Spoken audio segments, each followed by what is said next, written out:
All right, hi, welcome everyone that's tuning in. We'll get started in just a few seconds. Are we seeing people coming into the waiting room, Jen? We are, and numbers are rising. Okay, all right. Well, it's so great to have all of you on tonight.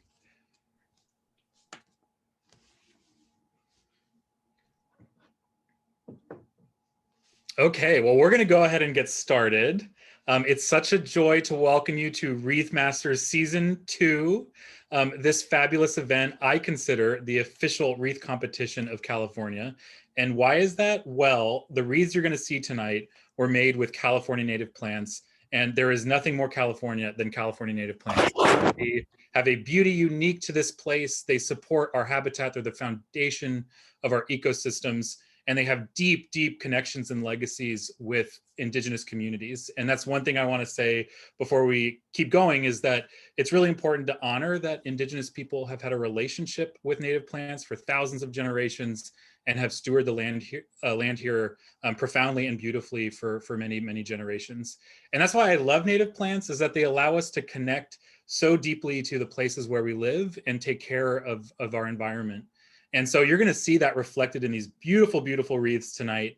And before I share more, I'm going to turn it over to my fabulous colleague, Jen Aguilar.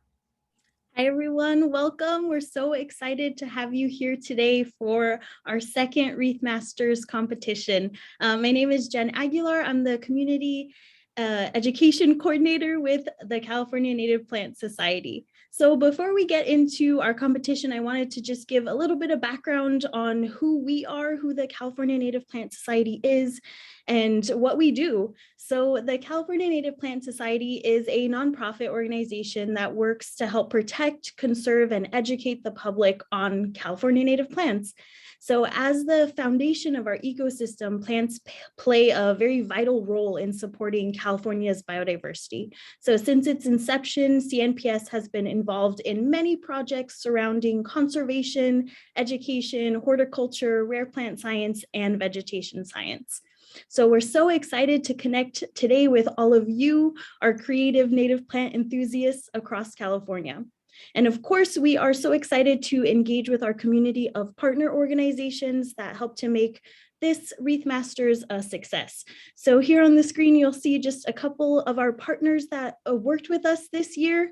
And I'll just call a few out: our Theodore Payne Foundation, the Natural History Museum of LA County, Sherman Library and Gardens, Grassroots Ecology, just to name a few. But thank you all so much for all of your support and your wonderful wreath submissions. You really helped to make Wreath Masters successful this year. Awesome. Yes. Thank you so much, everybody.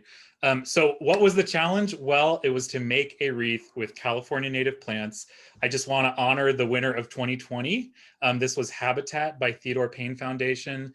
Isn't that beautiful? There's a nest down at the bottom of that wreath. And those seeds, or those eggs rather, are actually seeds. So that was enough to take home Best in Show last year.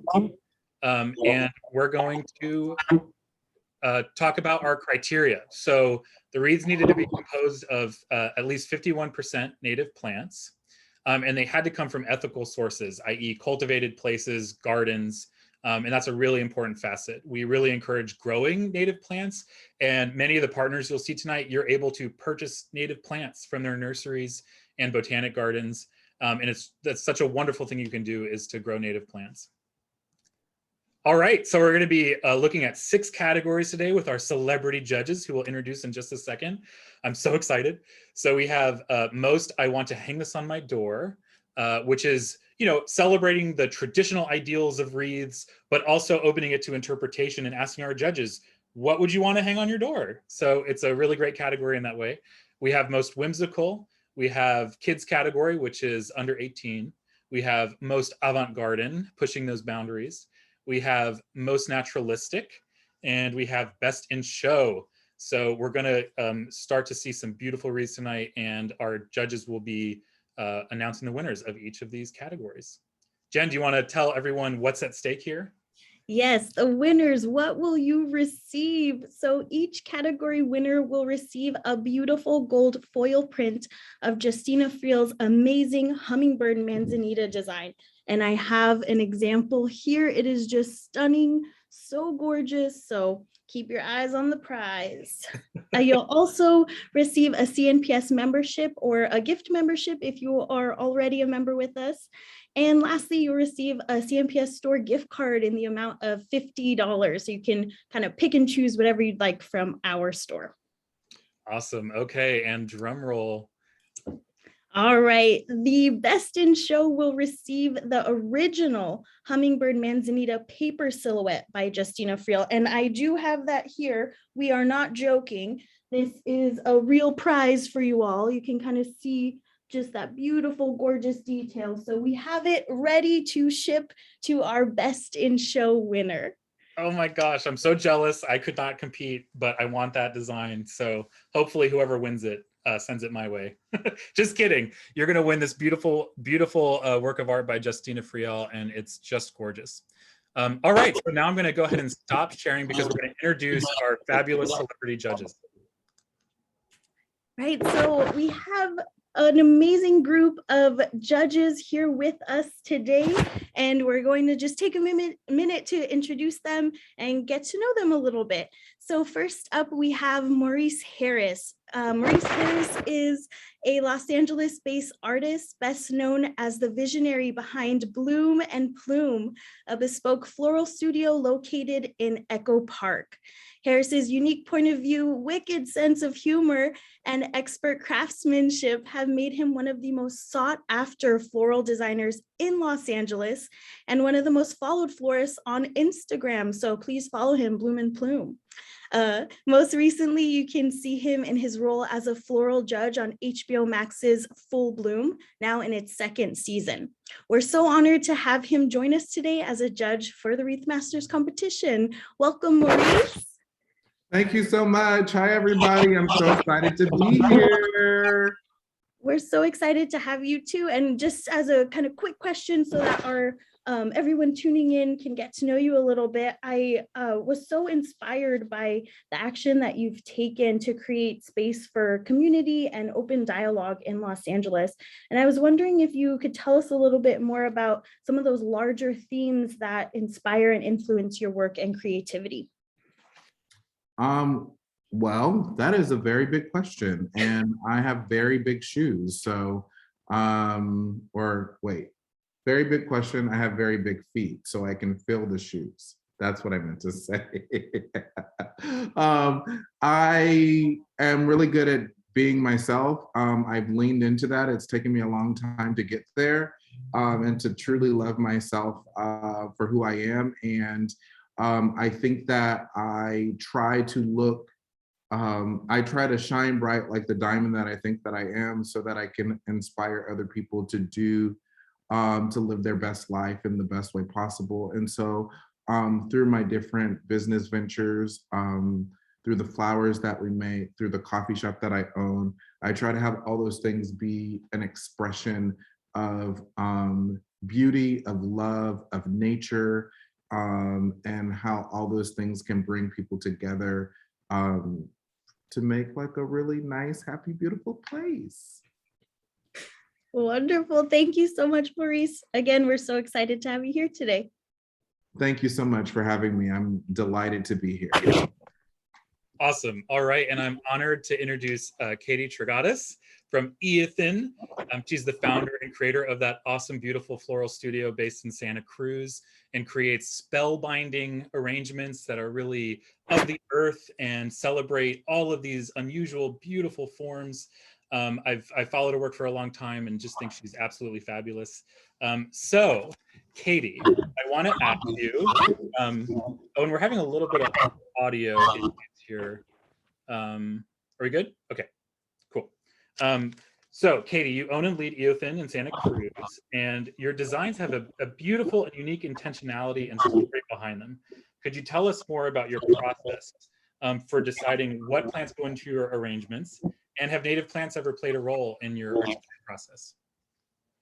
Well, thank you for the question and those very kind words that you had said.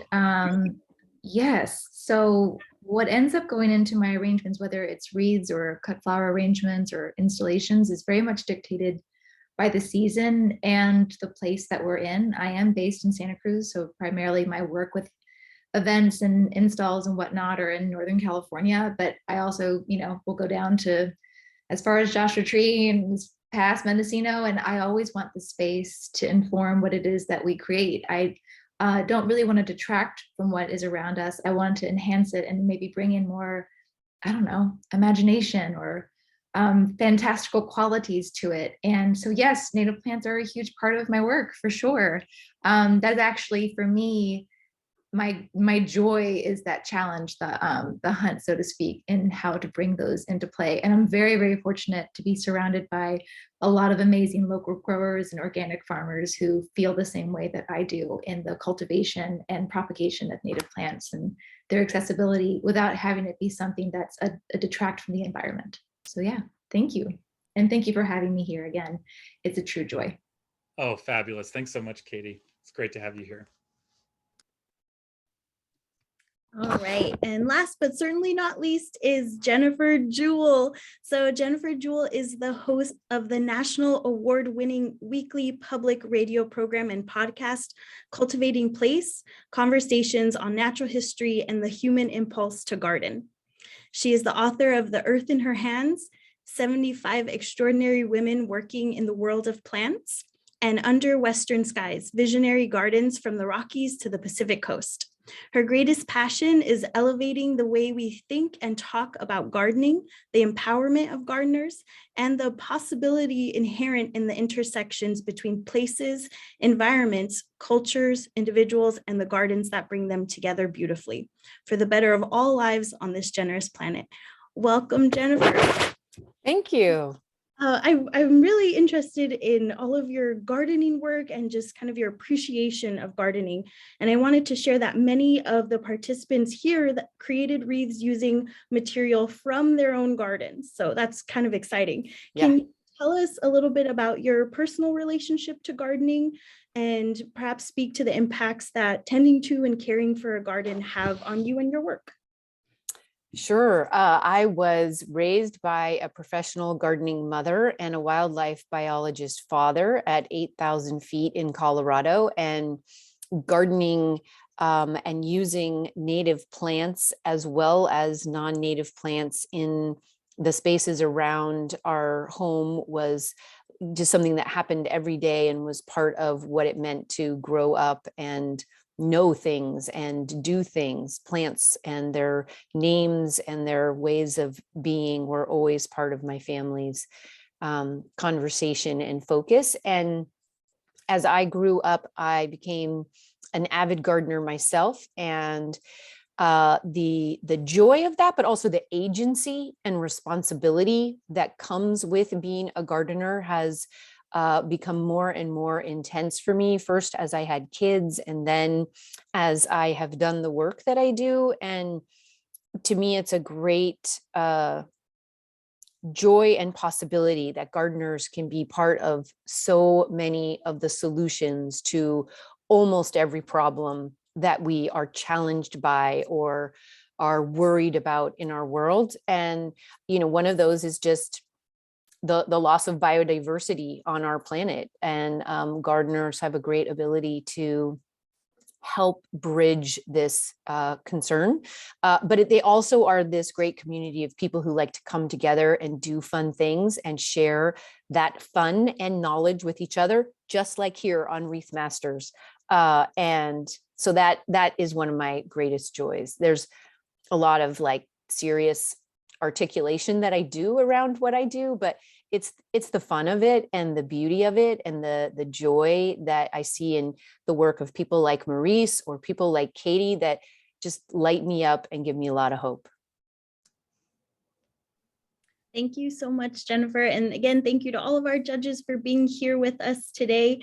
We had a chance to ask just a couple of questions now, but later on, we will have a chance to hear some of your questions. So please, as we're going through the nominees of the Wreath Master competition, please feel free to insert any questions for our judges, and we'll have time to get to a few of them towards the end of our show. Awesome. Okay, well, we're going to get going here. So our very first category is most I want to hang this on my door. And as I mentioned at the top, that speaks to traditional ideals of wreath making, but it's also entirely subjective based on the awesome vision of our three amazing judges. So whatever our judges want to hang on their door, that's what's going to take home the winning prize tonight. So we will go through each partner nominee, and the judges are invited to talk about the nominee for a little bit, and we'll go through each and every one of them until we get to the end. Our judges will hop off, and we'll turn to our partners to share some awesome spotlights. They'll come back and announce the winners. So that's how things will go tonight. All right, well, so this is our first wreath. Judges, tell me what you think. Oh, so cool. We were talking offline before about this wrapping technique that we're seeing this year that we're all just sort of blown away by. This isn't something that I know how to do, so I'm ready to take tips and tricks from all participants who submitted pieces like this. It's so intricate and involved, and it must be like a meditative process, but also something you have to have full focus on to complete. I really like the balance of color. I like the cool tones in the sage and the, what I think it's lavender, but then that really bold green, that contrast against that. I'm also feeling like, is that a nest that I'm seeing? Yes, that's a nest. Yes. Beautiful. And then like the other kind of bushier things that are kind of hiding under that sage is really, really beautiful. Awesome. And I love the, wait, can we just go back to that 1 second? I just want to like shout out to Zendi, if that's how you say their name, to like the cultural history and references in this wreath with that juncus, which is also known as basket rush, and its history in basketry, and then the sacred white Salvia apiana, that's just super cool. Love it. Yeah, definitely. And this is from Ernesto Alvarado Osuna from our California Native Plant Society. Oh, I remember his from last year. Beautiful. Yes, totally. Yeah. Love the way it's breaking the frame a little bit, but not so much that it's distracting. It just feels really, it looks like it smells really good. Yeah. I bet it does. It looks like the combination of greens that are used really look beautiful, but also will smell exquisite. Love it. There's All such right, I'm just going to keep us rolling just because we have Do so it. many. Go. This is from Lisa Siciliani from Sherman Library and Gardens. I like this too. This is buckwheat, right? Yeah. This is buckwheat, the dried flower heads. Yes, those brown pom-poms. Oh, and homegrown. I love it. Well done, Lisa. And then with the incense cedar and the Salvia apiana, again, another one that must just be heaven to smell. Mm-hmm. Totally, yes. Mhm. Beautiful incense cedar. This right here, these little sprays, Yeah. that white sage. And the color combo together is quite nice. Okay, this is from Hannah Meld from Artemisia Nursery. I love this. I think that I love the idea of almost like it was a bouquet that you just like wrapped around and turned it into a wreath to hang on the door with the stems that are like kind of coming off. I like its simplicity, but the dimension that's created is really, really well done. And is this Baccharis that we're seeing here? Yes, and it was super intentional. The artist said that she heard just how foundational Baccharis is, and she wanted to use only coyote. It's called coyote brush. Right. She also mentioned that bow is hand dyed with avocado pits. So just thought I'd shout that out. Awesome. Well, and it must have opened after she made it, and then because it almost looks like it's in bloom right now this time of year with that. But those are all the seed heads starting to puff out and disperse, and it just glows in the landscape around here in Northern California right now. So beautiful. Oh my Yeah, God. very luminescent. This is from Leila Valenzuela. I love the title. I wish you a happy holiday. That's very clever. Those are iris. Yeah. All of the wrap there is from iris leaves. So it's 100%, Wild. 100% native plant iris leaves that make that foundation there. Wow. Wow. The work in that braiding. Wow. Yeah, that wrapping technique is pretty intense. That Yeah. is intricate. Wow. Gorgeous. So we have a multi-generational wreath here. This is called Pine Rosettes by Heather Berry and Jennifer Kroll. That's very sweet. So So very sweet. Love the pine rosettes. I want to make wreaths with those ladies for sure. They're definitely selling the wreath. The- Oh, fern. What a And there- clever addition here. And Mhm. there are, I think, over 4 species of ferns tucked in there. There's giant Wow. chain fern, western sword fern, lady fern. There are ferns for days here. And this is from Lauren Clark. I really like that. For Navidad. Yeah. I also like that it kind of has a beard, if you will, or a goatee. Yeah, It's kind of yeah. cool. It's like a swag on a wreath, a good combo. Mhm. Mhm, mhm. Beautiful. This is called Family Tradition by Darcy Murphy, a Tree of Life. And this family's been making wreaths for a super long time, Tree of Life Nursery. So here you have it. Beautiful. I love all the texture in the silver highlights coming out of the side. I like that a lot. Do they hand twist their own grapevine wreaths, the wreath Yes. frames as well? Yeah, Yes, exactly. that's Those huge. are grapevine. I love. There's something probably about a family that make wreaths together, stays together or something. Totally. Practical. Yes. Exactly. Yeah, absolutely. Absolutely. I love this. This is from Look at that. Philo Haley O'Connor, and she made this wreath inspired by her time in Santa Cruz, and all this plant material comes from Philo. Yeah, beautiful, beautiful What are snowberry. those pods? Is that Buckeye up there, I want to say? This is In the these top right? pods are California buckeye. These beautiful white berries are snowberry. Mm, Lots of beautiful plant material going on in there. Gorgeous. Beautiful. And I like that weightedness. It reminds me of those like traditional fruit wreaths, that they do in the Southeast. There's a name for that. And in Italy with all the fruits, it's just, really has a nice like substantive to it. A Western twist on a different sort of tradition. Yeah. it's very well balanced. Yeah. I'm trying to Mhm. understand the dried bits, the fern that's around or something, but Maybe bracken. Mm-hmm. Mhm. Yeah. Fern. Yeah. otherwise, I really like it a lot.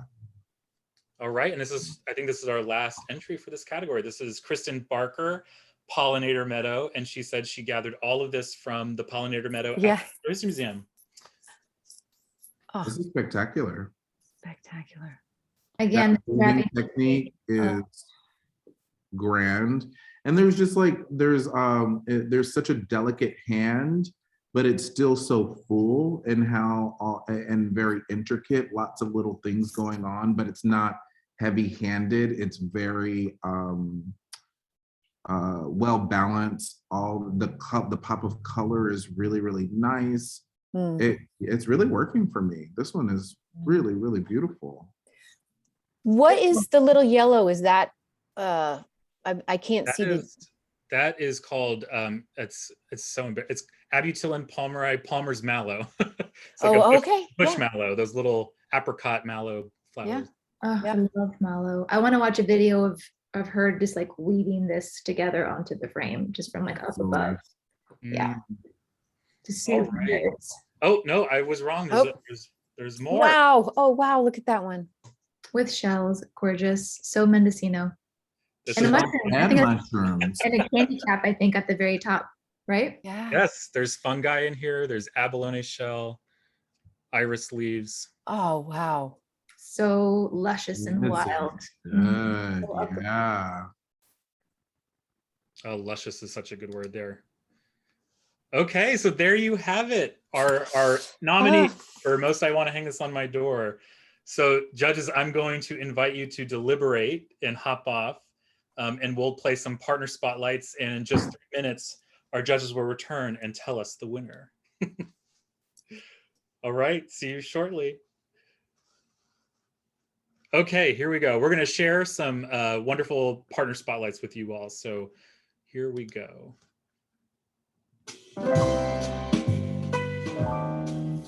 Hello everyone, if you haven't already been to Tree of Life Nursery, I just wanted to take a moment and introduce ourselves. We are a large-scale native plant nursery here in San Juan Capistrano on the historic Rancho Mission Viejo. We're actually celebrating 40 years this year, providing high-quality plants for habitat restoration, conservation, the landscaping industry, as well as the home gardener inspired by nature and bringing that home right outside their door. We also want to share our experience and our creativity with native plants through our horticultural workshops, like the wreath making workshop we just had for the holiday season. So I hope to see you all around the nursery, and remember, we're always here for you as a horticultural resource.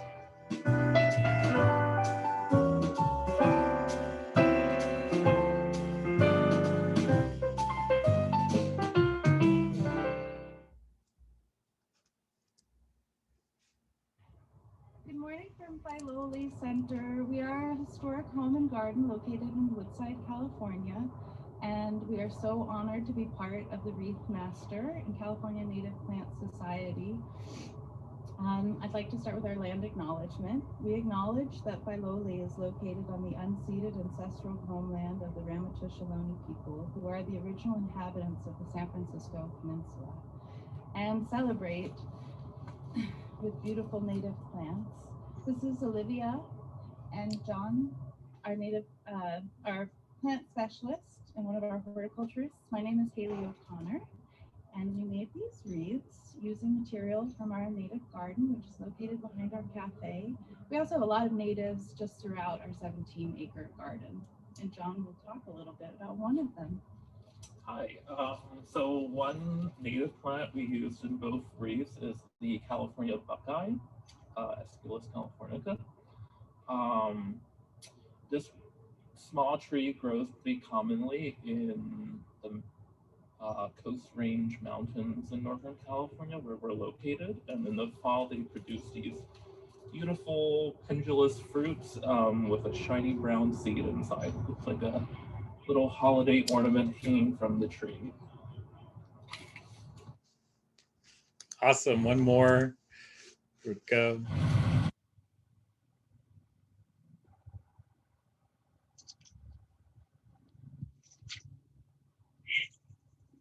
Hello, everyone. My name is Jennifer Jewell, and I'm here at the California Botanic Garden, the largest botanic garden devoted entirely to California's native plants. We're so excited to be able to participate once again in this year's Wreath Masters. The California Botanic Garden was established in 1927 as the Rancho Santa Ana Botanic Garden by Susanna Bixby Bryant.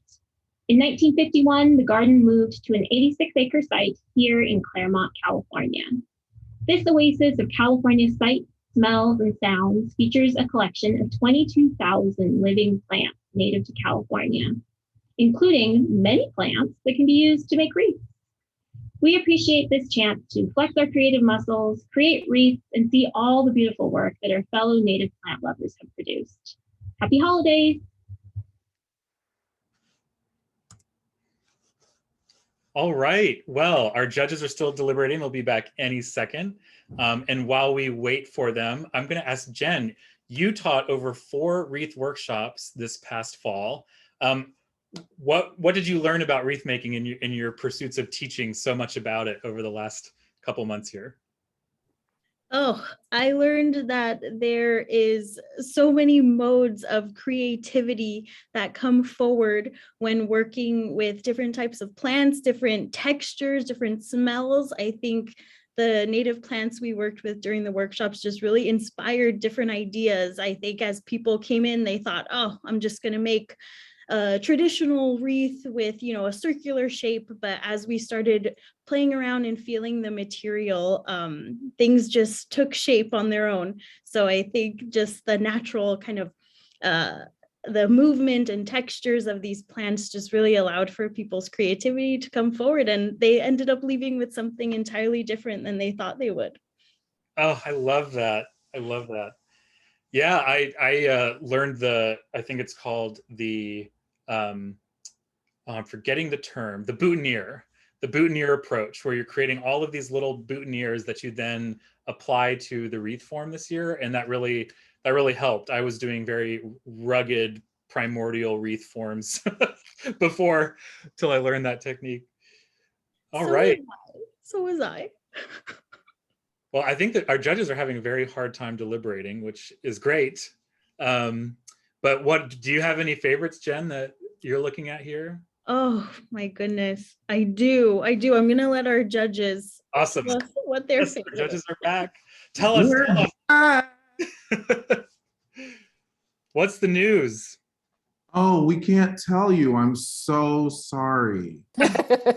We're kind of keeping this one a secret. No, I'm just kidding.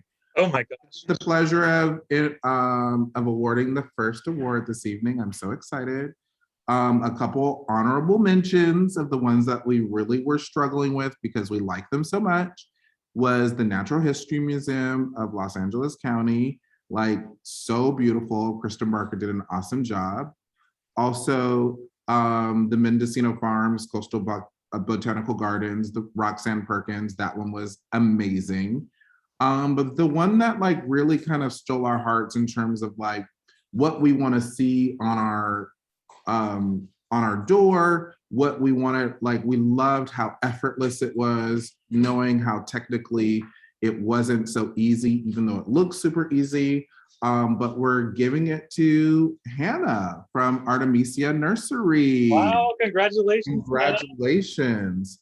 You really sold us with the avocado bow. I love that it's just, you know, we were talking about how there's something about simplicity when we're florists and we're artisans and we make things all the time. When we want something on our door, sometimes the simplest gesture is the most effective. And we just loved that it stayed intact. It looks like it's like California snow. Like there's just like all these different layers that we thought were really impressive.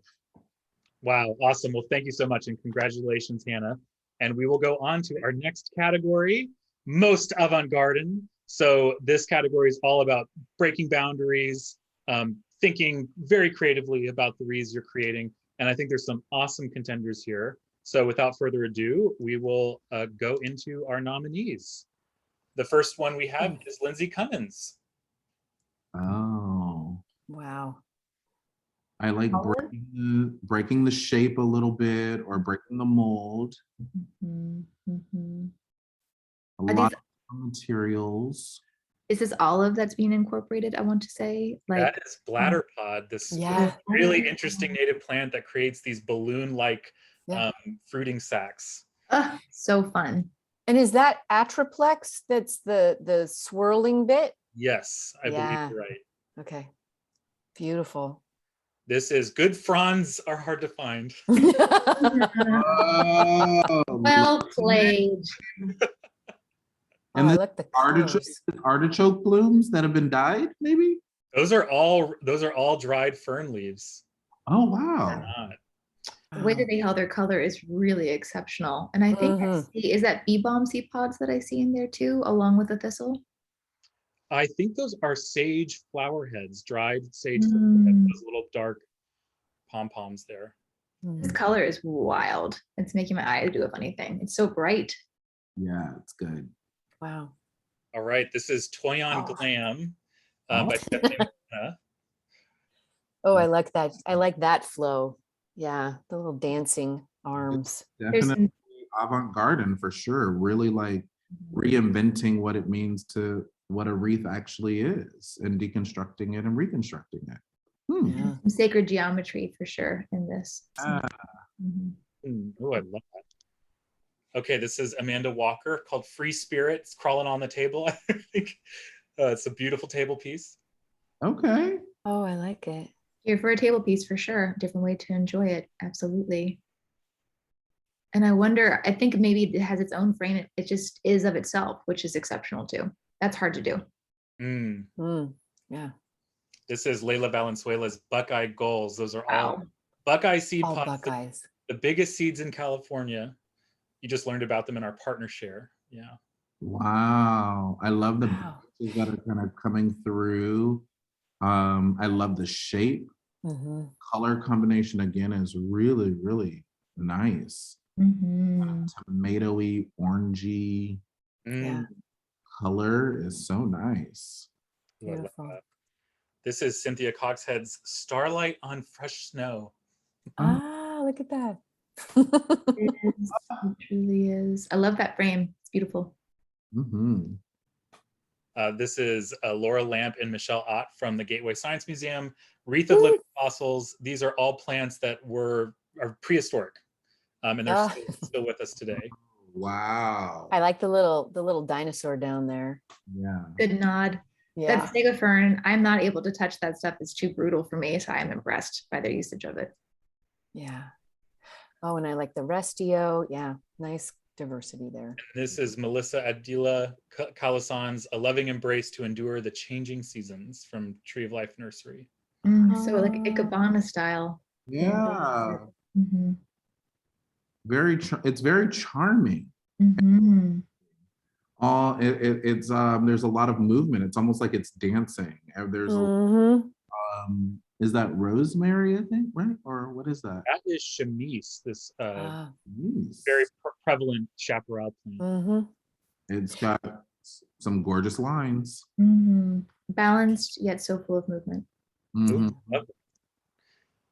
This is Brenda Galvan and Eddie Vasquez from Mirror Day Landscape Design, called Full Circle Native Plant Wreath. Cool. I love the grass. I guess that's probably like deer grass or something that they've used for their circles. I like the circle in a circle spiral. The concentric shape. Definitely. Yeah. Absolutely. Oh. This is Quercus Landscape Design Team, and Herbarium Diversifolium is their name, which is I love it. Diverse herbarium, diverse collection of plants. Isn't that very cute? This is very clever. I think this is a really, really good way to of displaying herbs, and it's very fresh to me, very innovative. Wonderful active negative space for sure. All right, we have Pete Baker here holding up a giant kelp seaweed. Love it, Pete. Oh. I will say, and this is just this, I have to say this on behalf of our CNPS science team, seaweed is not a plant. It's in a different kingdom. That said, Pete just did such a fabulous job that we're going to let him pass here. So here's Pete's wreath for your judge's consideration. That is Love it. wild. That is wild. It is incredible. And look, very avant-garde. Yeah. very I think avant-garde. there's driftwood at the top, right? Wrapped in with the tendrils of the bull kelp. Doesn't that, it's just so beautifully fabricated. Dang. Yeah, it really is. He must be like a carpenter, woodsmith, something to do with his hands. He's so, in it for the full experience. And the smile on his face, right? Proud. He's so proud of that. I would be wreath. too. I would be too. Awesome. This is Jenna Maria Irvin from the LA Museum, and it's called Fire Followers. So she's singed the branches here, and that's an ode to the fact that many of our native plants respond to fire. That's like a haiku in a wreath, truly. Yes. It really is. Yeah. That's exactly what that is. Very, very thoughtful. Gorgeous. From our grassroots ecology team, they title it Avant-Garde. And so it is. Wild and tangled. It's like being in the middle of some brush that you're clearing through, and it's all smelling and touching you, and you're experiencing it all at once. Right. Awesome. And those are our nominees for Avant-Garde. All right. All right, judges, we'll let you deliberate and decide, and we will do some partner spotlights. Okay.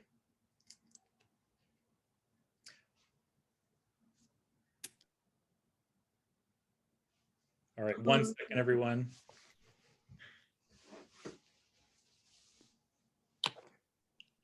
Hello, can you hear me? Yes, hey, Daniel. Right on. Hey there, I'm Daniel Feldman. I'm the horticulture manager at the Natural History Museum of Los Angeles County. Thanks for inviting us to participate. We had a really good time. We submitted a few from our horticulture team, and then a few of the museum educators at the Natural History Museum helped out also.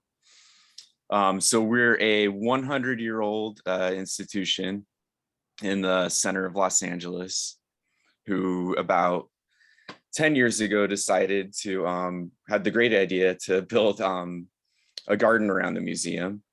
And with the help of our museum scientists and Carol Bornstein, who I saw pop up in the chat here, we established a 3.5-acre garden that's mostly native plants, but also some climate appropriate plants from other regions, as a place for what we call urban wildlife to find shelter, food, and find a haven, so to speak, and also for our scientists and visitors to learn about and study. So yeah, come visit when you're in Los Angeles. Thanks. Awesome, thanks, Daniel. All right, and I'll be presenting on behalf of Mendocino Coast Botanical Gardens tonight. They are a unique natural treasure located on the bluffs of Northern California. And over the past 59 years, they've cultivated a wide array of plants that are sustainable and beautiful. They have many different garden spaces, many different types of plants, native and otherwise, and it's all in this beautiful, beautiful coastal setting. So definitely check it out when you're in Mendocino. And perfect. We will wait for our judge's return. Jen, what are you seeing here? What's on your mind as you look at these awesome nominees? Oh, I think this is going to be a tough choice for our judges, just like the last one was. There are so many creative visions that are here, and just so many shapes and, playing with the way the plants move and the way the plants interact with their own environments. I think, it's going to be a tough choice. I'm just amazed by the colors that you can get when you really start to look at color, and you start to, I like to say, think outside of the Crayola box, right? Start to really look, not prescribe color so fast, but just to sit and look at the color you're looking at, just like Katie picked up on in the Theodore Payne wreath. Those greens of those dried fern fronds are just so beautiful, right? They're just this very almost undescribable green. And then I love the Layla's wreath from Descanso Gardens, with all those, but I love Maurice's, he called it a tomatoey color. I thought that's just perfect, isn't it? It is. They do look like tomatoes, very, very large. Yes. They do look like tomatoes. Even the shades of green, I think, we can see pops of color with red and purple, but the shades of green are just so across the board with what green can actually be, just light, dark, and everything in between. So such beautiful play with that color. Yeah, absolutely. And that's one thing I love so much about gardening with native plants, is that you really start to pick up on all of these beautiful differences in foliage, in texture, in color. And when you really start to look at plants, you'll start to pick up on those beautiful differences. All right, so here we are with our judges. Tell us who will take home winner of avant-garde. Oh, we had to really have a discussion about, avant-garde and how we felt about the application of the technique and what it would be when we would see it, and we would be like a little shocked and have to like rethink how we thought about wreaths. So we have some definite highlights, one of which is the fire followers, of course, like we were all struck by that, by its poeticism. The singeing technique, really exceptional. We're nothing but impressed by Pete Baker's kelp execution with the driftwood wrap, and let it dry. Over time, it's going to be the coolest piece that is literally the size of him. And at the end of the day, we all came to the same conclusion that Tuyon Glam is who we went with for our avant-garde spotlight. Yeah, there's basically what it really comes down to. It's just really turning the concept of a wreath like kind of on its head between the sacred geometric aspects of it, square, not a circle, the balance execution. There's a floating quality while it's very grounded within its four corners. It just really gives, I think, inspiration for designers to look at a piece like that and be able to really expand upon how it is that they're approaching a project and how things can exist in space. So really wonderful job. Awesome, fabulous. Well, congratulations. Tuyon Glam is our winner.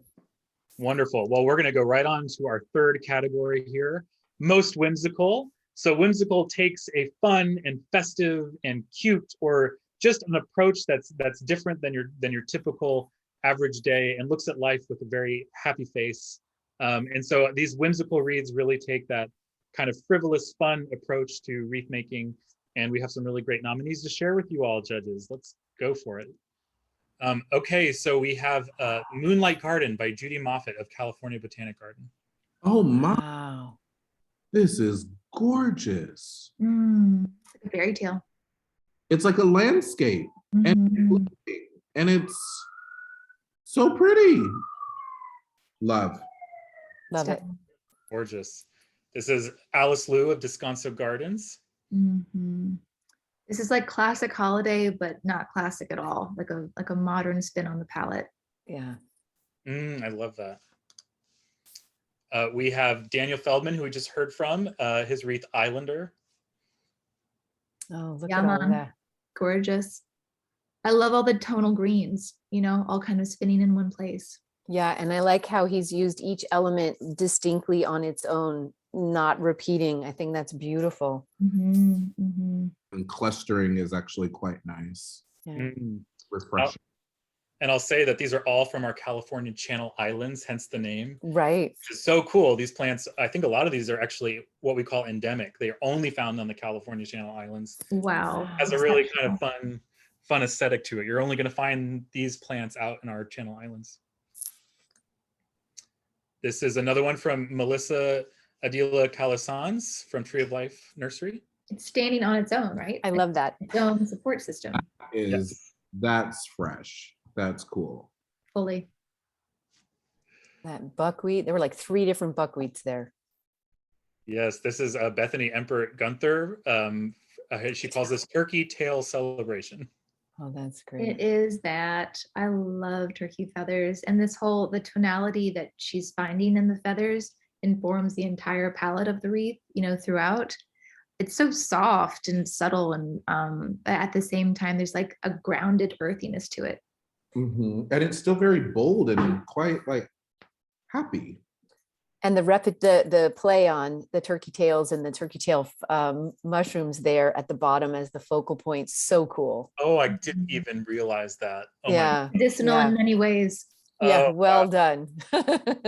Touche. This is Phoebe Hansen's Forest Fungi Wreath from Mendocino Coast Botanical Gardens. Nice. Oh. Amazing. I want to see like a close-up of all those different mycelial players at the bottom. There's like a cacophony of them. Yeah. Yeah, I think it is a lichen down there, Melissa. Beautiful. Awesome. And then we have from Kyle Cheeseborough at Sherman Library and Gardens. This is Bidding White Winter's Adieu. Oh, wow. Is this like interlocking wreaths? Yes. Oh, yeah, totally.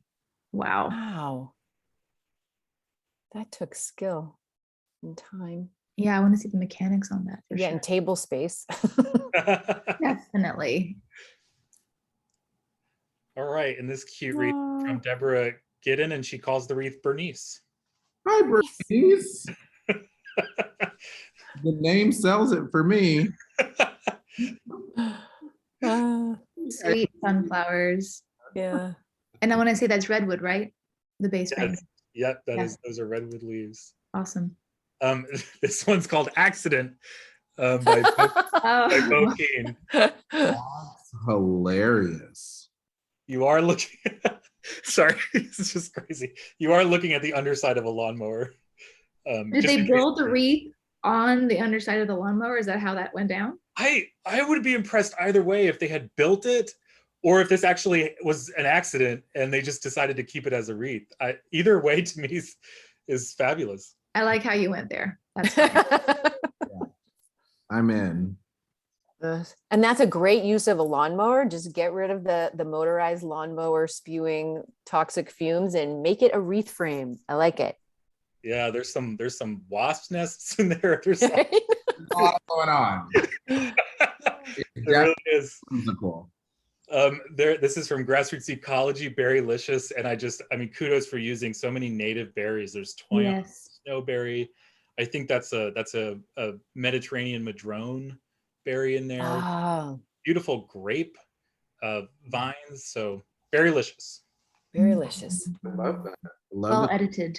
the two little purple leaves at the top. Lovely. This is Mary Lou Oh. Verdon. She calls this wreath Happy Hibernation. Beautiful. Oh. Another Mhm. landscape. Yeah. This one is called The Living Wreath by Brian Keeley and Riley Scholes. And these are all wildflower seedlings that are coming up on the wreath form. Ah, genius. So it's like a moss, like a compacted moss wreath form that they're growing it out of. Yes. I love that. So That's fun. Great. It must take a lot of misting. Mm-hmm. We'll hear from Day later. I want to know how they're doing that. So awesome. This is from Laura Aw. Pacetta, from, as she calls this, California Chaparral Christmas. Love it. It Oh, could be that's on a great. Christmas card or something. Uh-huh. Mhm. Like picture perfect. Mhm. And our final nominee here is Theodore Payne Foundation, Wild and Cool as a Cucumber, and that is a native vine there. That's great. I love Again, loving these like unexpected wreath forms that people are creating this year. Mhm. Really it. inventive. So innovative. All right, those are our fabulous nominees for Most Whimsical. So I don't know how you're going to do it, judges, but we'll see you in just a few minutes. We must try. We will see you soon. All right, we're going to do a few more partner videos here. Let me get these queued up. Hello, my name is Laura Lampe, and I'm the garden curator at Gateway Science Museum. Our goal at the museum is to inspire exploration of science and natural history in our region and beyond. Our rotating exhibits are for everyone and cover a wide range of science topics. The current main exhibit features fossils from our own region, walking us through California's ancient geology and biodiversity. Our artist in residence, Michelle Ott, and I were thrilled to participate in the Wreath Masters Challenge for a second year, and our submissions are sourced entirely from our garden exhibits. One wreath draws on the fossils theme by incorporating plants from our paleo exhibit, highlighting the paleobotany of California and the world, and the other uses plants from our native plant pollinator garden and the Delta, Foothills, and Montane exhibits to show the beautiful diversity of foliage, flowers, seed heads, and leaf galls that persist through the seasons in California's native plants. From all of us at Gateway, thank you, California Native Plant Society, and good luck to all the competitors.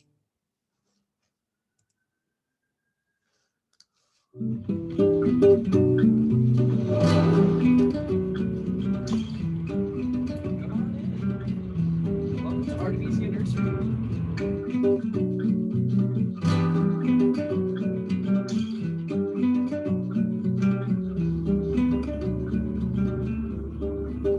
Lovely.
All right. Well, our judges are still debating about who will take home most whimsical. Jen, do you have a few favorites? Oh my goodness. Oh, yes, I do. The accident one is just so funny, such a nice play. I love to think that, you know, it just happened. I hope that's the story behind it. And I also love the turkey tail one. That one is just so beautiful. I love the colors and kind of the shape that it creates, and that play with the turkey mushroom. Totally, it's so great. All right, our judges are back. Welcome, welcome. What did you decide? Well, again, it's just so tough, and this one is mine to announce. And I am one of those moms that, like, everyone wins, everybody gets a prize, because there were just so many fun ones here. You know, the ones that we kept kind of hearkening back to were the great humor in the wreath in a lawnmower, genius humor there, and you know, just the different shapes that people were playing with. And we loved the wildflower seeded moss frame. Really want to see that in like 2 months when it becomes the spring, you know, wildflower in bloom wreath. But when it came down to it, we actually really all loved Judy Moffat's that very first wreath that we saw, the diversity in it, the balance of that bottom base and those colors that are just harmonious, but very like that happy face you were talking about in the beginning, David. It had everything that made us smile in that wreath. And so congratulations, Judy, but all of them and the diversity of forms and plants was awesome. Awesome, that's wonderful. Congratulations, Judy, California Botanic Garden, fabulous wreath. Okay, we are on to our fourth category, moving through the night. So this is most naturalistic, and this is all about celebrating that intrinsic natural beauty that is native plants, finding gorgeous forms and color and texture that just elicit that feeling of being out in the landscape, being overcome by that awesome power that is our just California natural world. And so we're going to see some awesome nominees that speak to that here. Okay, so from Carol Petty of California Botanic Garden, this is Planted Wild. Ooh. It feels like we're just in the garden right with it, and everything is just, yeah, in its full expression. Yeah, that the way she's chosen her apiana, that really shows off how it does that rosette with the end pieces. Nice. The composition is also really, really beautiful. Everything perfectly placed. It's so well balanced. Really beautiful. Yeah. This is Winter Sun by the Theodore Payne Foundation. Like Oh, so solar. I love this.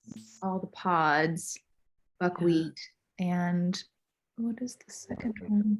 What is the spray off from the side? What pods are these? That looks like a lot of different buckwheats. All different buckwheats. Exceptional.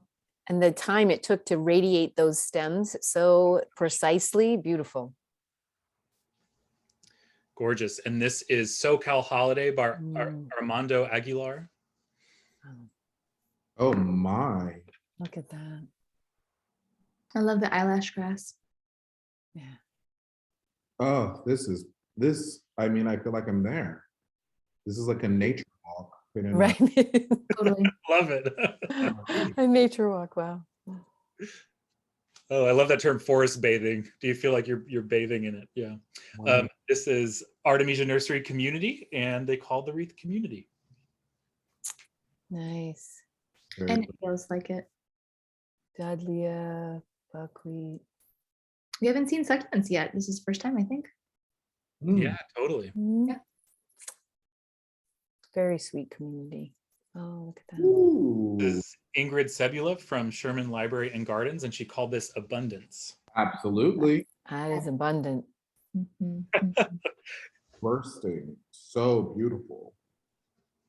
Love it. This is Jennifer Zapp from Descanso Gardens. Those reds are really popping in that kind of Really? silver dusky green setting. Mhm.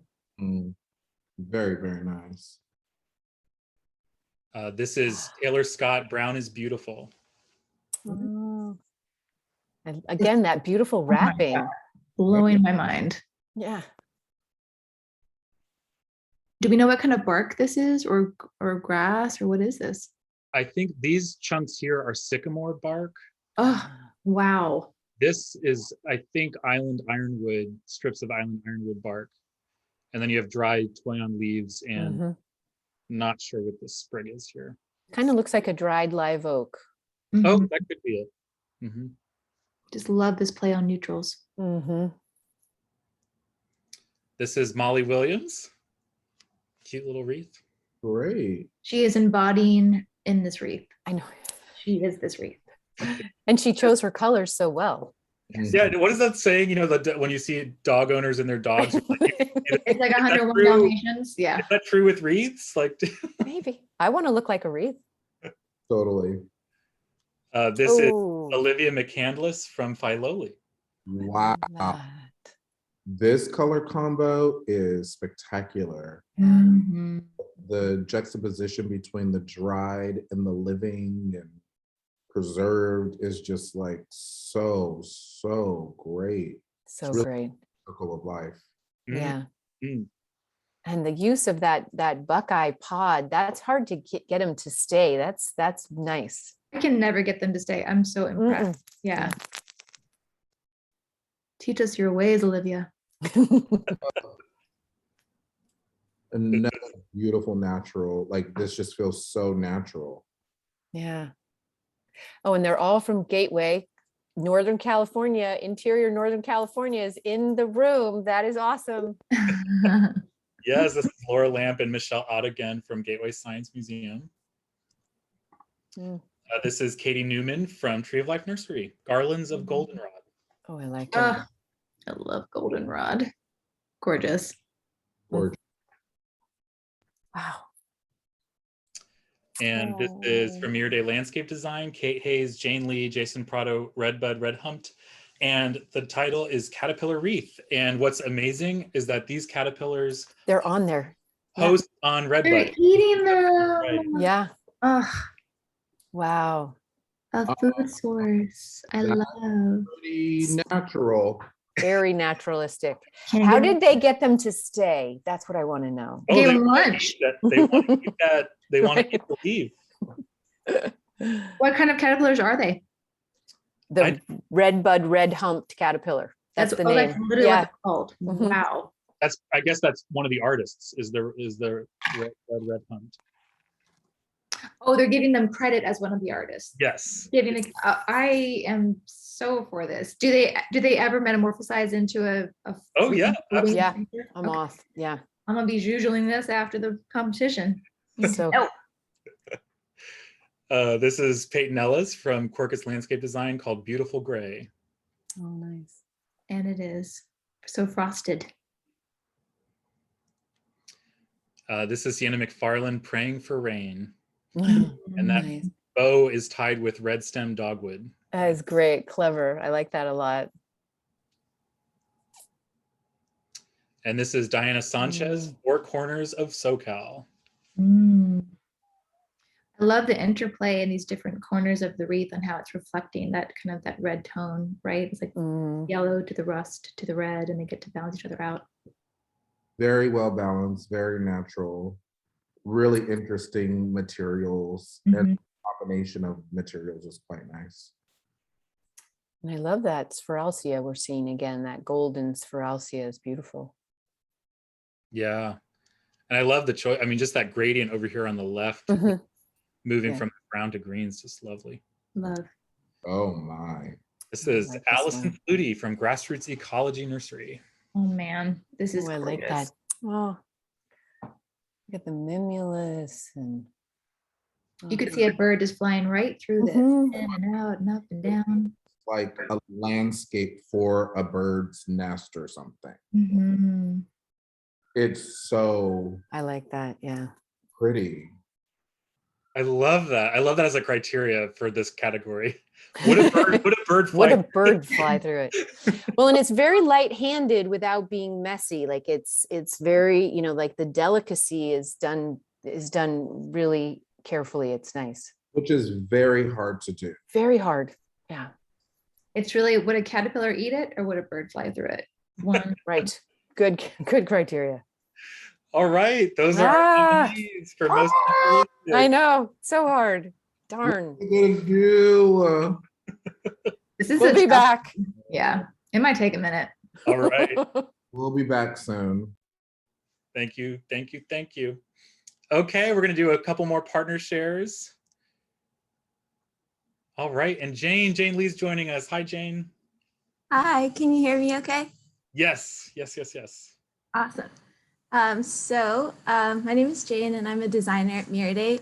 We're a landscape design build firm based in Sacramento that foregrounds native plants and native ecologies in all the work we do. We submitted 3 wreaths to the competition, each of which represents a different facet of our company. So our Redbud Red-Humped Caterpillar wreath that you just saw celebrates plant-insect interactions, and it was made in the spirit of rethinking beauty in the garden to include those important cross-species relationships. And the idea came from Billy Krimmel, our founder, who is also an ecologist, and the wreath was made by our design principal, Kate Hayes, and designers Jason Prado and myself. So it's kind of a design team science collaboration. Our full circle native plants wreath was made by our crew lead, Eddie Vasquez, and project coordinator, Brenda Galvan, and it represents the build side of our company. And the base is made of deer grass from a completed project from a client's garden, while the foliage and blooms came from plants that will be going to future job sites. So kind of representing the full circle of our process. And our third wreath, the living wreath, was devised by Brian Keeley and Riley Scholes, who are both involved in managing Miraday's nursery operations. And aptly, this wreath is composed of germinating California native seedlings, poppies, lupin, and yarrow, as well as with a willow base and some toyon thrown in there for good measure. And after the holidays, the idea is that this wreath can be planted outdoors so that it blooms and new growth can be enjoyed throughout the coming year. So, thank you very much for having us. This is so fun to participate in. Thanks, Jane. Oh, that's so awesome. I didn't realize you could plant the wreath. Yep. Oh, you guys are fabulous. Thank you so much for joining us in this competition. All right, so next we have Theodore Payne Foundation. And we're gonna bring Anjali up.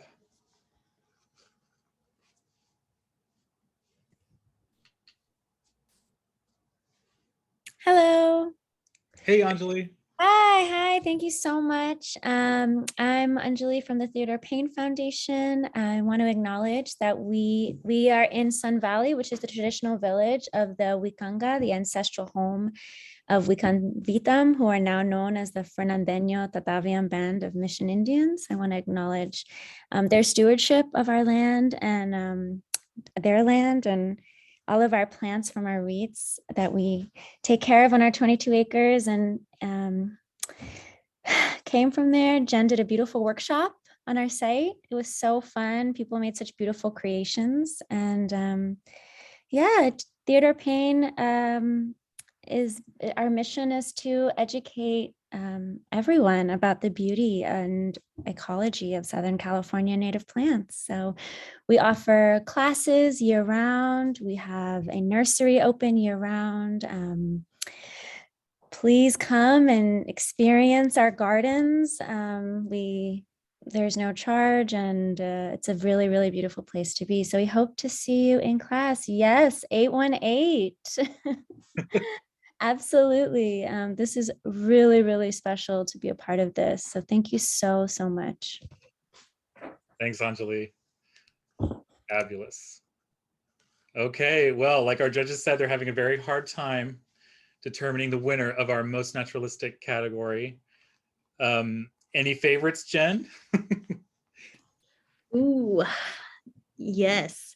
I love the Four Corners of SoCal from Diana Sanchez. That one is just completely gorgeous. I love the color and the way it is kind of moving within itself. It's so, so wonderful. Yeah, I love the Olivia McCandless from Philoli, that, like Maurice was saying, that color palette's just exquisite. Those grays, and then these pops of, I think these are sulfur buckwheats.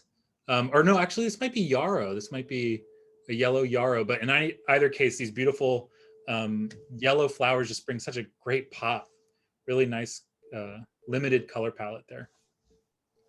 All right, our judges have come back. I'm back, and I've got some great news. Oh, it's so suspenseful. Tell us.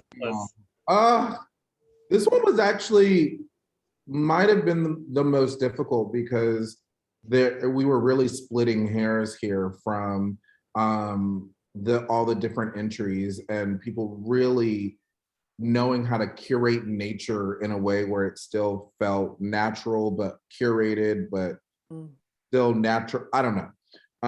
We all loved Armando from CMPS. I just felt like that one really just like encapsulated like what I call natural opulence. And I think that like was really, really beautiful. I think conceptually, the caterpillar circle of life situation really, really was up there because boy, what a great idea. And talk about nature and talk about natural and really incorporating the circle of life into a wreath itself was quite extraordinary. Yeah. But the winner of this category is Allison from Grassroots Ecology Nursery. Awesome. The level of opulence in this naturalistic category was outrageous. We were all just kind of aghast and taken back by its beauty and the way that it broke the frame, the way that it just felt like a bird could just start immediately nesting there now. It was very special, and I think job well done. Love it. Oh, it's turnkey for a bird. Yes. Here you go. It's all set for you. It's furnished, fully furnished. Awesome. We are at our 5th category, the final before Best in Show. So exciting. I can't believe we're here. This is kids category, and there's some amazing submissions this year from our wonderful people under the age of 18. And so let's get to them. So we have Talia May Newell, age 5, and she calls this creation Spider Girl. Yes.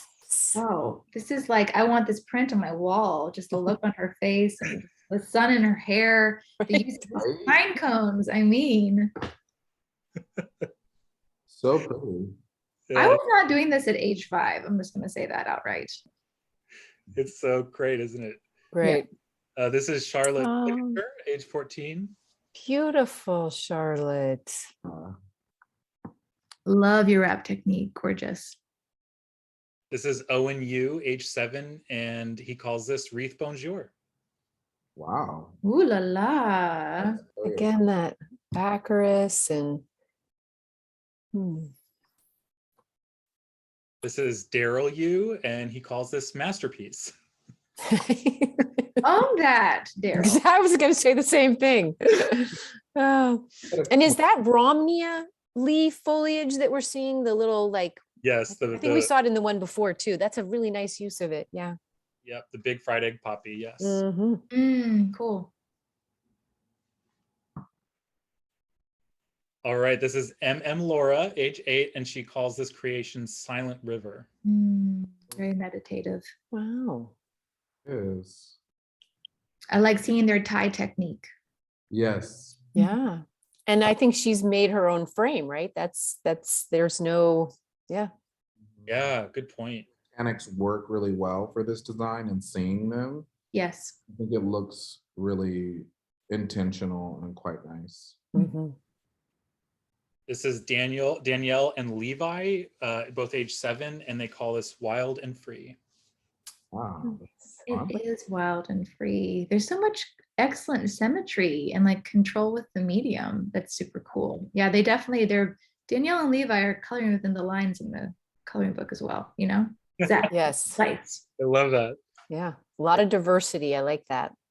Oh, look at that This one. is Mira Putz, and she calls this a Californian cycle of life. Oh, lovely. I love the rusty copper redwood duff that's being incorporated into it. Mhm. And the twigs and yeah. Oh, look at these two. This is Isla and Cavil Bowls from Mendocino Coast Botanical Gardens. Beautiful. Very lush. Again, families who wreath together, stay together. Yes. There we go. Teamwork makes the wreath work. I like that, Melissa. Oh my gosh. That we might steal that. This is Erica Scott.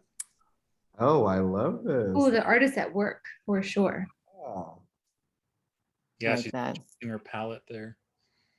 And I believe this is her sister making that amazing face, Virginia Scott. Oh, wow. Right on.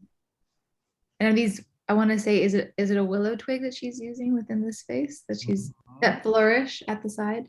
Yeah, I'm not sure. Yeah, cool. Beautiful. And this is Jada Bowles. Oh, nice square. I like that. I love a wired ribbon this year. I'm all about it. Mm-hmm. This is Sia Vitakis, age 11. Ooh, again with this exposed mechanics. I'm very into this for sure. Yeah, the braided twine is very beautiful. And will decompose over time when everything kind of falls away. Ooh, yes, beautiful. All right, there you have it. Our fabulous kids nominees. Wow. Okay. Got our work cut out for us. Let's go. We'll be back. All right, see you in just a sec. Okay, and we have our final round of partner shares. So we will invite Peyton up to talk about Quercus landscape design. Hello, can you hear me okay? Yes, hey Peyton. Check. Hello. I'm happy to be part of Wreath Masters, representing California's Southern Central Valley and Southern Sierra areas of California that are often not talked about because we're rural and underpopulated, but very into our native plants. I started my little business in 2005 here in Tulare County as a garden designer and project manager, creating California native plant-based landscapes. The business took off and I quit 6 part-time jobs to devote myself full-time to the native plant landscape business. And I'm still going and growing. I hired employees. In 2017, I became a licensed landscape contractor. In 2019, I wrote a book about gardening with California plants in my climate region, which is definitely different from gardening on the coast. Most of our work is very practical and dirty, removing a lot of lawns and building native.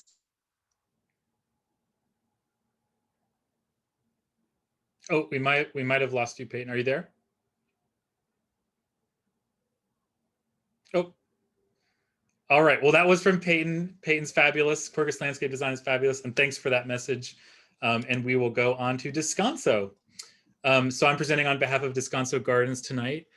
They are a wonderful botanic garden down in Los Angeles. This is their enchanted event that you can see these beautiful evening lights going on. And Descanso is distinguished by its specialized botanic collections, its historical significance in rare natural beauty, and they have an amazing collection of on-site native oaks, redwood trees, beautiful camellias, all types of plants that you can encounter and explore. So you've seen a lot of their beautiful wreaths tonight, and thanks so much, Descanso, for participating. And with that, we have shared all of our amazing partners. Thank you again to everyone for participating and for all of the awesome people in the public as well, and at CNPS chapters that participated and submitted wreaths this year. All right, so Jen, as we wait in suspense, tell me what you're thinking. What are you seeing here that you're drawn to? I think here I am so excited to see how native plants are inspiring people of all ages, right? From our youth to teenagers, and it is just so wonderful to see our young ones just interacting with the world around them, experiencing that, feeling all these textures and seeing these colors, and just kind of having a new lens on plants. And I love all of the work that they've done to create these beautiful wreaths like through their eyes. Oh, I love that. That's awesome. Yeah, I'm loving the wreaths from Mendocino Coast Botanical Gardens. They're just so luscious. Those big green, evergreen plants and sprigs of fern. It makes me really want to go. It's like calling me. Yeah. Yeah, and what's really neat is to see, like, I think Owen and Daryl, a lot of people are using that coyote brush, and it's really neat to see that plant be used. And Toyon, we're seeing that played over and over again, which is wonderful. Okay, our judges are back. Here we go. Tell us the news. Hello, hello. We were just so impressed. As I said before, I wasn't making wreaths when I was 5. So I'm always taken aback by just the craftsmanship and the enthusiasm and the artistry. We loved getting to see what seems to be, like, again, families together, making things with natural materials, being outside and enjoying the cycles of the season. We definitely had some standouts. Erica's wreath in particular, their use of palette and the movement, so special. Telia with Spider Girl, there's just so much intensity and intention in that wreath, and we want to continue to see how Telia grows as an artist and as a person. And then we all just agreed at the end of the day, the handiwork and craftsmanship with the knots and the exposed mechanics, the color blocking of Laura's wreath is the one that did it for us. So congratulations, Laura. Ooh, beautiful work. We love what you did, and keep doing what you're doing. Awesome, fabulous, congratulations, Laura. What a beautiful wreath. Okay, we are at the critical juncture, best in show. I'm going to gather our nominees that just won the past 5 categories. As I do that, Jen's going to take some questions and chat with you, wonderful judges. So give me about 5 minutes, and I will return with our best in show nominees. All right, folks, so here is your chance to type in some questions into our chat. If you want to know anything from our wonderful judges, now's the time to ask. So I do have a question for them, that I was thinking of, but as your questions come in, I'll start to take those. But I am so curious because when I was trying to make wreaths myself, I had a lot of mishaps. It was a learning process, and that sometimes didn't go so well or didn't come out the way I envisioned it.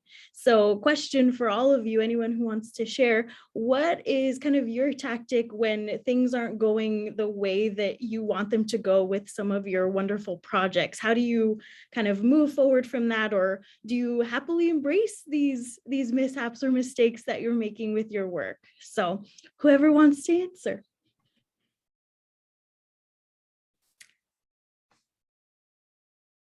Patience, be nice to yourself. Yeah. I really feel very strongly that whenever I'm getting frustrated or it's not working out, it's because I'm rushing the process a bit, overthinking it. So it's like I walk away, I come back when I'm a little bit more relaxed and I have a clearer mind, because usually it's not working because I'm overworking it and not listening to what the materials are trying to do and what I'm trying to do with them. So giving yourself room to figure it out. I think whenever you're rushing, first recipe for disaster. I definitely agree with you. Two things that I always go to when I'm in that space. One, when you put it on the wall to sort of test out how it's going, and if you don't like it, just turn it and maybe turn it again and get a different perspective. Materials just fall in different ways in accordance with how you've applied them to the wreath. And I'm often surprised where I think my orientation is when I'm working, horizontally. Then when it goes vertical, it will change. And so you can just shift with that accordingly. And then my second piece of advice would be, don't take it apart and start all over again. Keep going with the piece that you have, continue to finesse and flush out and work what you have going for you, because it feels kind of defeatist when you just rip it apart. there's already something there. So it's just important to honor what's already starting to come together and just make it more, you know, or either make it more or edit it. Like if you're feeling like it's too chunky, you can do some editing or curating, find the places that maybe feel a little polka dotty and add in more color of that same palette to really, you know, ground it within that space. So just don't give up on the piece unless it's like the end of the day, you run out of time and you need a snack, and then yeah, you can give it up. I think for me as a home gardener, because I don't do this professionally and I do not have the design chops or eye that Maurice and Katie both have, is to just remember that it's fun. Like this is one of the great joys of gardening with our native plants and bringing them in to celebrate the season and mark the threshold is it's fun, you know, and the plants, like Maurice was saying, they speak to you and you learn so many different things about them when you get to work with them to make something for the home or the garden or the gate or whatever, or to give away as a gift. It's a whole different intimacy. So I just have fun. All right, you heard it here, folks. Some great advice from some wonderful artists and garden enthusiasts. So just take your time, be patient. I'll have to remember this for next year's Wreath Masters. I love that. All right, well, we are ready for Best in Show. So let's get to it. Here we go. So exciting, so exciting. Here we are. Oh, Best in Show. Okay. The suspense begins. So judges, I will show you the winners of our five preceding categories, and then it's up to you to determine the winner who will receive Justina's amazing hummingbird manzanita wreath paper silhouette work of art. So here we go. All right, Best in Show. So first up, we have Hannah Meld. Any last words, judges, that you'd like to impart on this glorious wreath? It's as pretty right now as it was the first time I saw it. It is. It's just pearlescent, luminescent, everything about it, you know, from the ribbon just to the gesture. Still, I'm totally taken by it. So much beautiful movement. Love it. All right, Stephanie McKenna's Toy on Glam. Oh, Love it. The symmetry, the asymmetry, symmetry, it's very graphic and organic at the same time. Mm-hmm. There's really nice flow and shape and movement to it. And it's just reimagining what a wreath could look like, which I love. And I love how it demonstrates exactly what Katie just said about the different drape of different materials and how they, when hung vertically, they show you different sides, like the use of how these different foliage forms want to hang is just, they show themselves off. Mm-hmm. And anticipating that too on the form, Mm-hmm. you know, how that's going to play out when it's in vertical space. Yeah, super well done. All right, Judy Moffitt's Moonlight Garden. Moonlight Garden. It's still whimsical. It's so lunar. I feel like I'm looking at a painting, you know? I really feel that way, which is such an interesting take on a wreath. Mm-hmm, definitely. All right, Allison Flutie. I'm ready to move in with my bird family. It's so dreamy. It really is. Yeah. All right, and then last but certainly not least, MM Laura, Silent River. Silent River. Still the knot work, you know, there's the craftsmanship that's being showed in this is really exceptional. Like we have almost like herb bundling that's going on and such an honoring of the materials that are being used. Yeah, super well done. Love it. All right, judges, those are our 5 nominees for you to choose Best in Show. I will leave you to it. The final evaluation.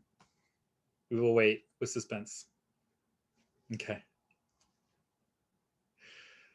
Oh man, Jen, what do we do? I don't know. What are your thoughts, David?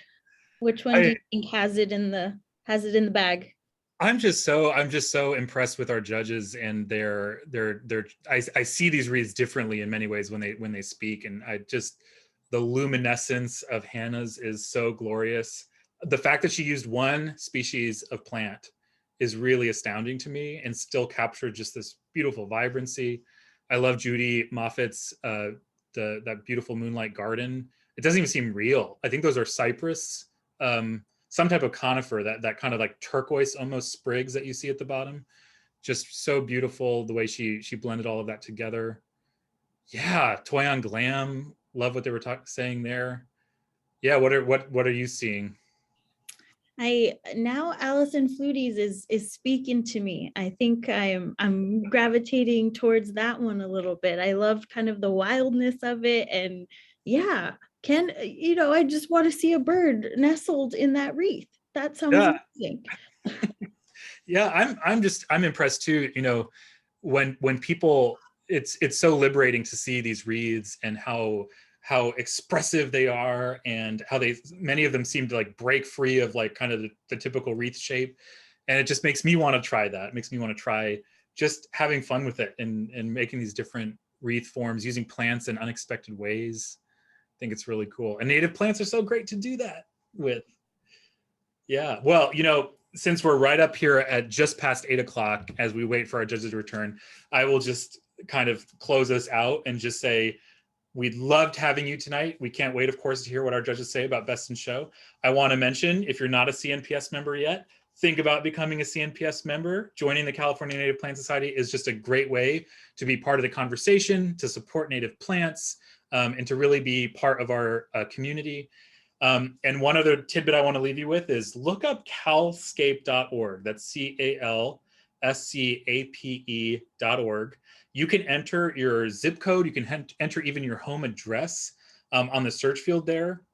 It's going to give you a list of plants unique to you, unique to your region in California. And it's just so cool to see the plants that share your home. And you can visit so many of our partners that you saw tonight. You can visit their nurseries, botanic gardens, and purchase those plants. So I just want to really shout out to our partners. Go visit them, go buy those native plants, put them in your garden. There's really not a better thing you can do. When you plant native plants, you're saving precious resources like water. And really importantly, you're supporting the local environment, creating habitat for so many different forms of life. And you're connecting more deeply to place and to all of the legacies and cultural legacies that are there. So native plants are awesome. If you can't tell, I'm passionate about them. And my passion's making you passionate about them. So I hope I've done a little bit of that tonight. And yeah, I can't wait for these judges. Oh my gosh, what do you think? I don't know. I don't have any, I'm so curious to know who they choose. Me too. And I just want to give a big thank you to all of our participants here today for being so supportive of one another and just sharing in the joy of the wreaths that were presented here tonight. So I love seeing it. It's amazing. We can kind of celebrate each other's love of native plants and each other's creativity. So thank you all. And yeah, they're really keeping us in suspense here. Do you want to show Justina's artwork one more time, just so everyone gets an idea of what's at stake here? Absolutely. So all category winners are, let me remove my blur here so you can really see. All of our category winners are getting this wonderful foil print. Let me bring it a little closer. Just gorgeous, so beautiful work. Look at that. Gorgeous, gorgeous. And the big prize, Best in Show, which is what we're all waiting for. And I know we can kind of see the glare here, but this is a wonderful, wonderful paper silhouette by Justina Friel as well. And it has that same hummingbird there, but yes, such gorgeous work. Glorious, glorious.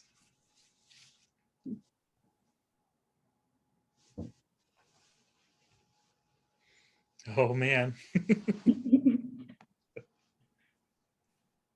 Yeah, I love these palettes too. When you look at all these 5 wreaths together, there's just so many different colors. Yeah, the purples, the greens. Oh, on the Toy on Glam, I love the different shades of green that's there. And the gold, green and gold go very well together. It's nice kind of complementing each other there. Yeah, absolutely. Man, I really loved the redbud red humped caterpillar story. That was so cool to see that wreath with the caterpillars on it. Yes, it just kind of shows the relationship between, right, insects, and we can talk about, you know, animals and birds, and just it's one avenue into looking at how like wildlife interacts with the plants around them. Yes. Oh my gosh, our judges are back. Oh no, it's been determined. Wow.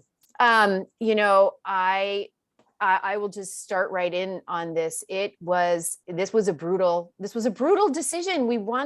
There's so much to say about each one, and that is true of every single wreath in this whole competition, this whole evening. And, you know, I hope people take the time to actually go to Wreath Masters on cnps.org, look at all of the wreaths, the artistry, the thought that went into choosing plants and into forming these compositions.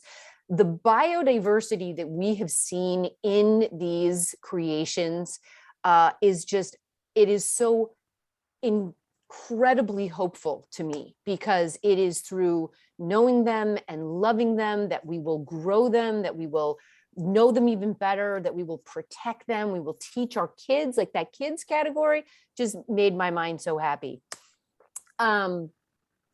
As we came into the Best in Show, we were considering so many different things in terms of seasonality and how they would last, and the point, like the symbolic point of a wreath and the heart of this competition. Judy Moffitt's was so close, and you know, the Moonlight Garden one I thought was just a beautiful concept here in the longest nights of the year, and that the glowing again biodiversity of that beautiful wreath, and the shape and the movement of it, and how it represents the region that she's in, just really nice, Judy. That said, when we came down to it, and we loved them all, people, it was Hannah's that held our hearts with that beautiful, like, single plant use that looks really simple, but it was hard to do it. And the other thing that really struck me about this, and again, we saw a ton of biodiversity. I wish I had a list of every single plant we saw tonight and what that represents in the California floristic province. Judy's was beautiful, but it was regionally specific. This Baccharis is one of our best habitat plants, and it is across the state. It is rugged. It comes back after fire. It's in the chaparral. It's on the coast. And it is one of the latest blooming of our native flowering plants, so that it holds the pollinators and other nectar drinkers over through the end of the season when everybody's tired and hot and dry. This plant will feed the world of our fall insects and other wildlife. And then the seeds are just, they exemplify what Robin Wall Kimmerer talks about as the generosity of plants. And so, Hannah, beautiful, beautiful wreath. Wow, gosh, exquisite wreath, exquisite words. You judges are so fabulous. Thank you so much, Katie, Maurice, Jennifer.